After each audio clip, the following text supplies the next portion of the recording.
Alors, vous reprendrez bien un petit peu de Tesla Gigafactory de Berlin. Un syndicat s'oppose à Tesla en Allemagne et cite des salaires trop bas. IG Metall, un des principaux syndicats allemands de l'industrie, dénonce des salaires bien trop bas dans la Gigafactory Tesla de Berlin. Nouvelles années et nouvelles galères pour l'usine de Tesla Berlin en Allemagne, alors que la construction est enfin terminée après de longs déboires. Pour diverses raisons, la question des employés de l'usine se pose désormais. Environ 12 000 employés sont attendus sur le site avec une production estimée à 500 000 voitures par an. Modèle 3, modèle Y en premier lieu, mais l'entreprise de Musk n'est pas vraiment habituée au marché de l'emploi européen. En particulier aux syndicats, ces derniers sont beaucoup plus féroces ici qu'aux États-Unis, où ils sont clairement découragés par l'approche de l'entreprise californienne.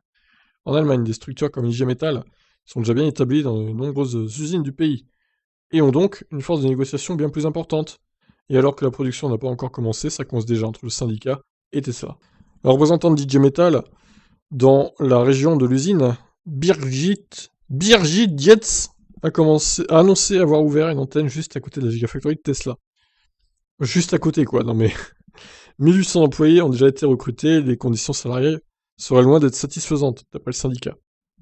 Le salaire fixe serait en effet 20% plus bas que chez la concurrence. En Suisse, des stocks d'options et des bonus remplacent parfois les primes traditionnelles de fin d'année, de quoi irriter les syndicats. On va l'appeler Brigitte. Hein. Mais Brigitte précise que sur le fond, IG Metall n'est pas opposé aux stock options et autres bonus flexibles. Le principal problème, en plus des salaires bas, est que le salaire mensuel en devient si flexible qu'il est difficile pour les employés d'anticiper combien ils seront payés chaque mois.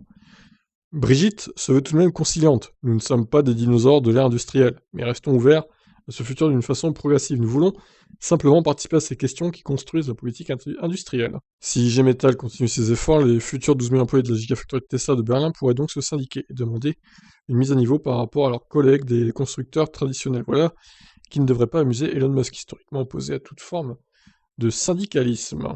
Voilà donc des nouvelles difficultés, on va dire, pour l'usine Tesla de Berlin. Ça promet. Qu'est-ce que vous en pensez, vous? Ciao, ciao.